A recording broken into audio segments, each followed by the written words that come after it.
The one skill every 21st century entrepreneurs must have. Just a century ago, in the days of John D. Rockefeller, Thomas Edison, and Henry Ford, if you successfully created a product that the market liked, you're rich already. You're not just rich, you're rich for a long period. This lasting success was possible because the world changed very slowly.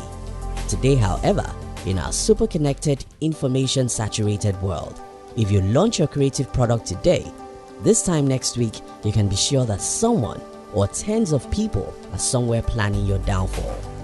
They have known about your product from another continent and they are willing to create something superior and cheaper, and in a few months you can start experiencing unexpected market battles. And if care is not taken, your business may join the rank of Nokia, Yahoo, MySpace, and the likes. In this video, I'll be sharing with you an important skill every 21st century entrepreneur must have to actually succeed in the business world of this era. If you're new here, consider subscribing so you won't miss other interesting videos like this. Now let's get into it. From my experience, the single most important skill you can have as a 21st century entrepreneur is what I call startup skill. And what I mean by that is this: when you're starting a new business, all hands are on the desk. You want to pay 100% attention to the market. You want to know who the major market players are, what their strengths are, and what their weaknesses are. You want to know who the customers are, what their taste, wants, and complaints are. You want to know the emerging threats and opportunities. You're willing to create products and test to see what the market thinks about them. You're just a babe, and you know that you can only survive if you learn. However, if you're in the 20th century, after you succeed, you naturally become unshakable and you can't relax. The power we've lost. The reason why big companies could relax and stop trying in the previous centuries are three. 1. The high cost of production process. Imagine in the year 1920, you had an idea to produce a better car. How easy do you think it was to compete with Henry Ford? Yes, you could get some investors to back you, but how easy? Yes, you could start an automobile company, but how easy? Now think of our world today. Yahoo. Yahoo was the king of the internet in the last 15 years. Yahoo was so valuable that Microsoft wanted to acquire them for over $44 billion. Today, where is Yahoo? And how did they die? Yahoo was killed by Little Google, a company that was a babe when Yahoo was the king of the internet. Nokia was the first mobile company to sell 1 billion phones. Long before Apple was anything in the phone market, Nokia has been reigning. Today, where is Nokia? Facebook killed MySpace, and we are waiting for who may kill Google. But why is this happening so fast? Well, Davids are killing Goliaths so fast today because it's far cheaper to start a company now than ever before. As you watch this video, a guy from Silicon Valley may be working on a super technology that will allow us to browse the web without the internet. Even if that guy is broke, he has the internet to connect and share his vision with investors all over the world. He could raise $1 billion next week, and if the market really prefers his invention to Google or YouTube, it doesn't matter how much money Google has, that guy would win. Such a thing can hardly happen in the past. 2. The difficulty involved in entering a market.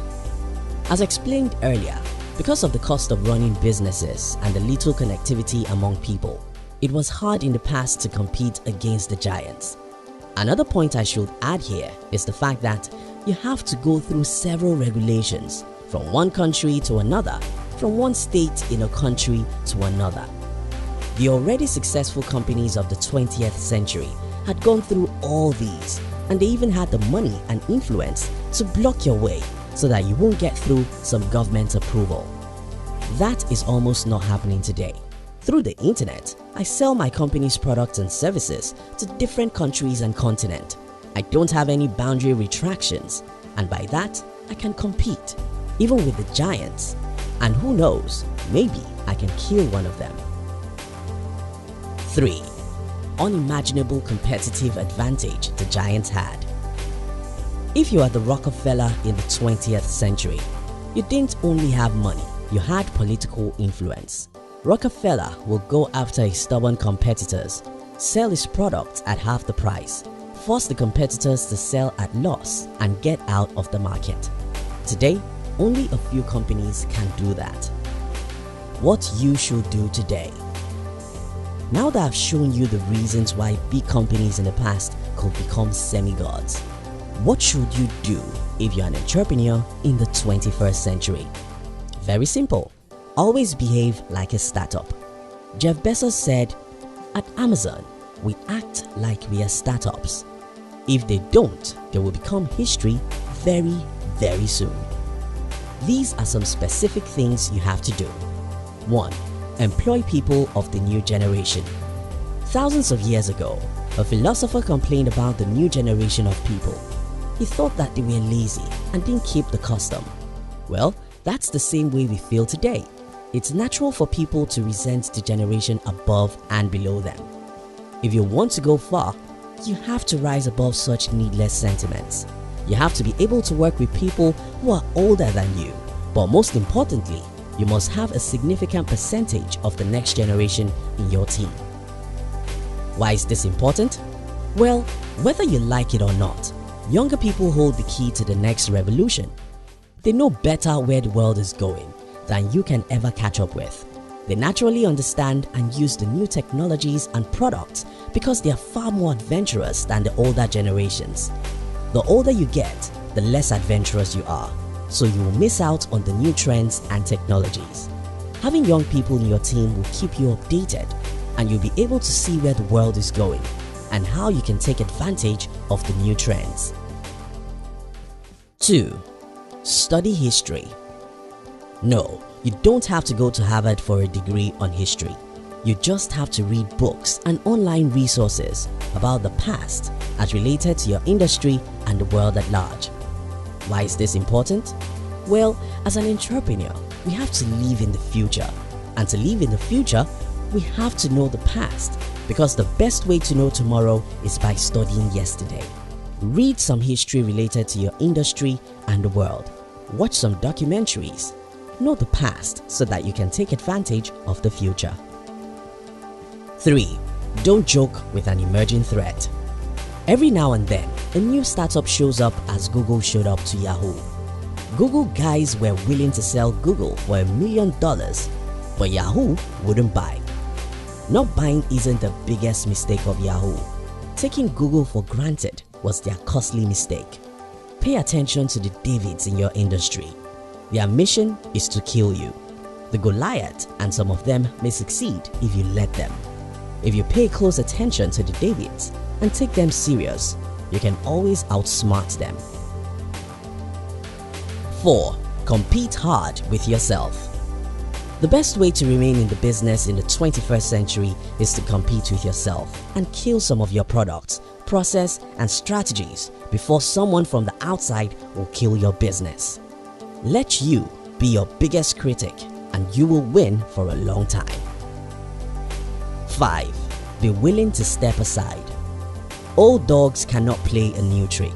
If you find it hard to catch up with the trends and technologies of the new world, stay back and let a younger person ride the vehicle of your business.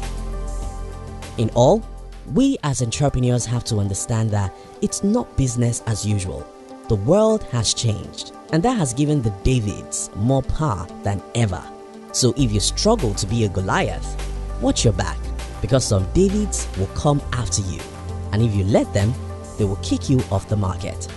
The only way to stop Davids is for you to remain David yourself. Let your startup spirit remain with you, and you will win for a long time. Thank you for watching our videos. We'd like to give you another interesting video for you to enjoy next. But before then, our team will be very happy if you can like this video and share it with your friends on social media. If you're new here, don't forget to subscribe so you won't miss other interesting videos like this. Look at your screen now to see 2 other videos we handpicked for you to enjoy next. We love you.